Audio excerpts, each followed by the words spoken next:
बिस्मिल्लाहिर्रहमानिर्रहीम। अस्सलाम वालेकुम। मैं हूं आपका फिज़िक्स टीचर हमज़ा अख्तर और आज हम स्टडी करेंगे चैप्टर 10 के कुछ नेक्स्ट टॉपिक, जिनमें आज हमारे पास शामिल होंगे periodic motion, oscillatory motion and simple harmonic motion. सबसे पहले हम समझते हैं कि पीरियोडिक मोशन क्या होती हैं। A motion repeating itself after equal intervals of time is called periodic motion। ऐसा मोशन जो एक खास टाइम इंटरवल के बाद अपने आप को रिपीट करे उसे हम पीरियोडिक मोशन का नाम देंगे। For example, motion of earth around the sun. हम जानते हैं कि जो हमारी ज़मीन है ये सूरज के गिर्द घूमती है और ये जो ज़मीन है ये सूरज के गिर्द एक चक्कर जो है वो एक साल में कंप्लीट करती है। मतलब हर साल के बाद ज़मीन जो है उस सेम पॉइंट से गुजरती है जिससे वो साल पहले गुजरी थी। तो ऐसा मोशन जिसमें बॉडी अपने आप को रिपीट करे, मीन्स उसी जगह से बार बार गुजरे जहाँ से वो पहले गुजरी थी, उसे हम पीरियोडिक मोशन का नाम देते हैं। दूसरी एग्जांपल है हमारे पास motion of moon around earth. हम ये भी जानते हैं कि ये हमारी ज़मीन है और ज़मीन के गिर्द जो चांद है वो चक्कर लगाता रहता है और ये जो चांद है ये ज़मीन के गिर्द अपना एक चक्कर 27.3 डेज में कंप्लीट करता है। तकरीबन 27 दिनों में जो है वो चांद ज़मीन के गिर्द अपना एक चक्कर कंप्लीट करता है। तो इसका मतलब क्या हुआ कि ये जो चांद है ये भी ख़ास टाइम इंटरवल के बाद अपनी मोशन को रिपीट करता है, उस सेम पॉइंट से गुजरता है जहां पर वो 27 दिन पहले गुजरा था। नेक्स्ट हमारे पास एग्जांपल है motion of geostationary satellite around अर्थ।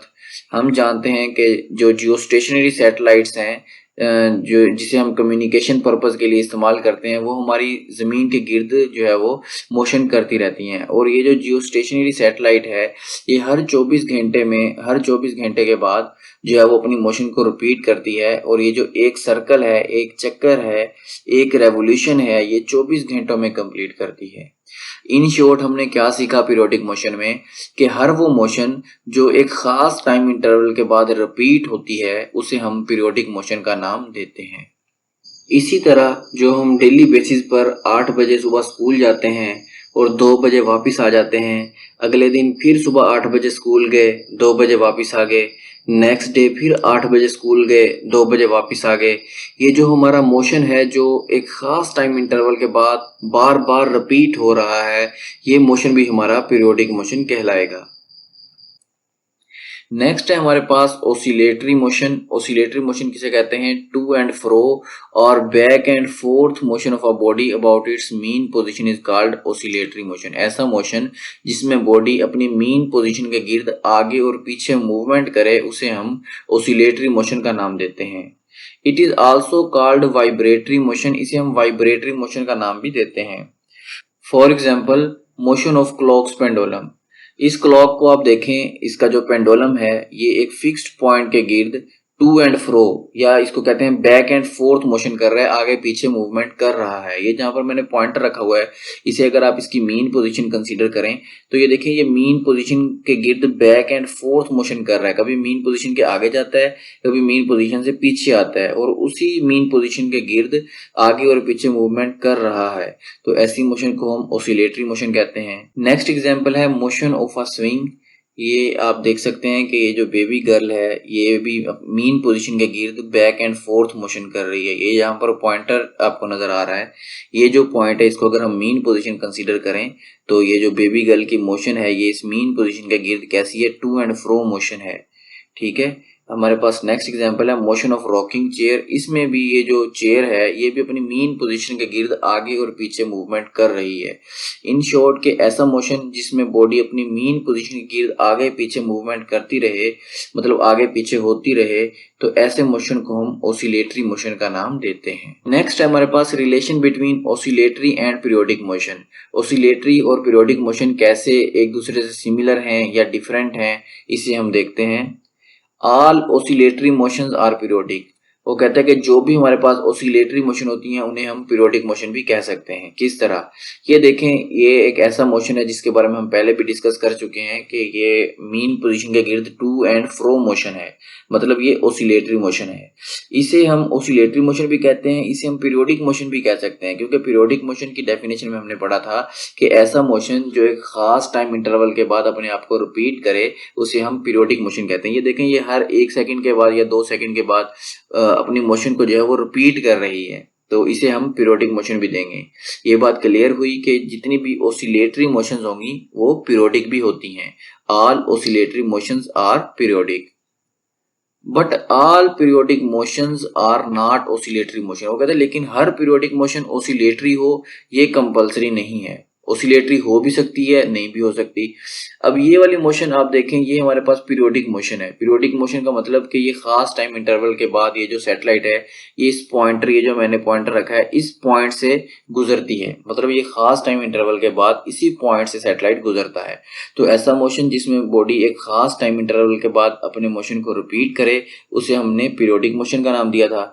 अब ये देखें, ये मोशन जो है वो टू एंड फ्रो नहीं है या बैक एंड फोर्थ नहीं है, इसमें बॉडी मेन पोजीशन के गिर्द आगे और पीछे मूवमेंट नहीं कर रही, बल्कि ये चक्कर लगा रही है। इसमें किसी भी किस्म की बैक एंड फोर्थ मोशन नहीं है। तो ये जो मोशन है इसे हम पीरियोडिक तो कहेंगे कि ये खास टाइम इंटरवल के बाद रिपीट हो रही है, लेकिन ये चूंकि बैक एंड फोर्थ मोशन नहीं है इसलिए हम इसे ऑसिलेटरी मोशन का नाम नहीं देंगे। हमने यहाँ पर क्या चीज सीखी कि जितने भी ऑसिलेटरी मोशंस हैं वो सारे के सारे पीरियोडिक हैं, ठीक है। चाहे वो क्लॉक का मोशन है, चाहे वो हमने पिछली स्लाइड में वो पढ़ा जिसमें मोशन ऑफ स्विंग था वो भी एक खास टाइम इंटरवल के बाद रिपीट होता था, मोशन ऑफ रॉकिंग चेयर थी वो भी खास टाइम इंटरवल के बाद रिपीट हो रही थी। तो वो सारी मोशन जो हैं, जितनी भी ऑसिलेटरी मोशन थी उन्हें हम पीरियोडिक मोशन कहेंगे। बट जो पीरियोडिक मोशन होंगी वो ऑसिलेटरी हो भी सकती हैं, नहीं भी हो सकती। अगर तो पीरियोडिक मोशन ऐसा हो कि वो मीन पोजीशन के गिर्द बैक एंड फोर्थ मोशन करे उसे हम जो है वो ऑसिलेटरी मोशन का नाम देंगे। लेकिन अगर पीरियोडिक मोशन ऐसा हो जिसमें बॉडी जो है वो कंप्लीट सर्कल में मूव तो करे लेकिन मीन पोजीशन के गिर्द back and fourth motion perform ना करे तो उसे हम ऑसिलेटरी मोशन नहीं कहेंगे। नेक्स्ट है हमारे पास simple harmonic motion. Simple harmonic motion क्या है? A motion in which acceleration is directly proportional to the displacement। ऐसा मोशन जिसमें acceleration displacement के directly proportional हो and directed towards the mean position, और जो acceleration है उसकी जो direction हो वो mean position की तरफ हो। मैथमेटिकली इसे कैसे लिखेंगे कि जो acceleration होगा बॉडी का वो displacement के directly proportional हो, और यहाँ पर जो नेगेटिव साइन है वो ये शो कर रहा है कि पैदा होने वाला acceleration की जो डायरेक्शन है वो किस तरफ होगी, वो मीन पोजीशन की तरफ होगी। For example horizontal mass suffering system, इस हॉरिजेंटल मास सफरिंग सिस्टम में आप देखें कि ये जो हमारे पास ब्लॉक है इसको मैं जितना ज्यादा खींच के छोड़ूंगा ये उतना तेजी से वाइब्रेट करेगा, मीन इसमें उतना ज्यादा एक्सेलरेशन पैदा होगा।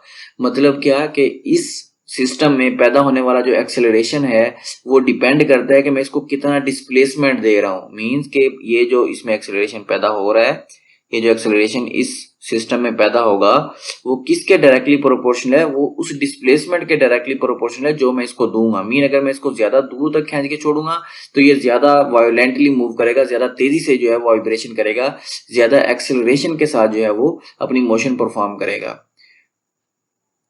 नेक्स्ट है हमारे पास सिंपल पेंडुलम। सिमिलरली ये जो सिंपल पेंडुलम है इसमें भी वो सेम केस है कि मैं जितना ज्यादा इसको डिस्प्लेसमेंट दूंगा, मीन जितना ज्यादा मैं इसको ऊंचाई पे ले जाकर छोड़ूंगा इसमें उतना ज्यादा एक्सेलरेशन पैदा होगा। नेक्स्ट हमारे पास एग्जांपल है बॉल एंड बाउल सिस्टम की। इसमें भी ये जो बॉल है ये इसकी मीन पोजीशन पे मैं पॉइंटर रख रहा हूँ। अब आप देख सकते हैं कि ये जो बॉल है इसको जितना ज्यादा मैं डिस्प्लेसमेंट दूंगा, मीन जितना ज्यादा इसको मैं ऊंचाई पे ले जाकर छोड़ूंगा इसमें उतना ज्यादा ही एक्सेलरेशन पैदा होगा। मीन अगर मैं इसको कम ऊंचाई पे ले जाकर इधर तक जाकर छोड़ दूं तो ये तकरीबन इतना वाइब्रेट करेगा, ठीक है। अपनी जो है वो पोजीशन, अपनी जो टू एंड फ्रो मोशन करेगा वो इतने एरिया में करेगा, ठीक है, ज्यादा नहीं करेगा। लेकिन जब मैं इसको ज्यादा ऊंचाई पे ले जाकर छोड़ता हूँ तो इसमें एक्सीलरेशन भी ज्यादा पैदा होता है। इन शॉर्ट के सिंपल हार्मोनिक मोशन कैसा मोशन है? ये एक ऐसा मोशन है जिसमें बॉडी में पैदा होने वाला एक्सीलरेशन उस बॉडी के डिस्प्लेसमेंट के डायरेक्टली प्रोपोर्शनल होगा। मीन जितना ज्यादा हम बॉडी को ऊंचा ले जाकर छोड़ेंगे या जितना ज्यादा उसको हम दूर ले जाकर छोड़ेंगे, जितना ज्यादा हम उसमें डिस्प्लेसमेंट पैदा करेंगे, जितना ज्यादा उसे डिस्प्लेसमेंट देंगे, उतना ही ज्यादा बॉडी में एक्सीलरेशन पैदा होगा। और पैदा होने वाला एक्सीलरेशन जो होगा उसकी डायरेक्शन हमेशा जो है वो मीन पोजीशन की तरफ होगी। नेक्स्ट हमारे पास condition for simple harmonic motion के मीन सिंपल हार्मोनिक मोशन होने के लिए बॉडी में क्या कौन कौन सी कंडीशन होनी चाहिए। पहली कंडीशन ये है कि the system should have restoring force, system में रीस्टोरिंग फोर्स हो। ठीक है, रीस्टोरिंग फोर्स क्या होती है? एक ऐसा फोर्स जो बॉडी को अपनी मीन पोजीशन की तरफ वापस लाए, a force that brings the body back towards it's mean position. ठीक है, ऐसी फोर्स को हम रीस्टोरिंग फोर्स का नाम देते हैं। दूसरी कंडीशन ये है कि सिस्टम में इनर्शिया मौजूद होना चाहिए। तीसरी कंडीशन ये है the system should be frictionless, जो सिस्टम वो फ्रिक्शनलेस हो, मीन उसमें किसी भी किस्म की फ्रिक्शन मौजूद नहीं होनी चाहिए। इस एग्जांपल में आप देख सकते हैं कि इसमें ये तीनों कंडीशंस मौजूद हैं, रीस्टोरिंग फोर्स भी मौजूद है, इनर्शिया भी मौजूद है, फ्रिक्शनलेस भी ये सिस्टम है। और इस सिस्टम के फ्रिक्शनलेस होने की वजह से ही ये जो एम्पलीट्यूड है बॉल का वो कम नहीं हो रहा।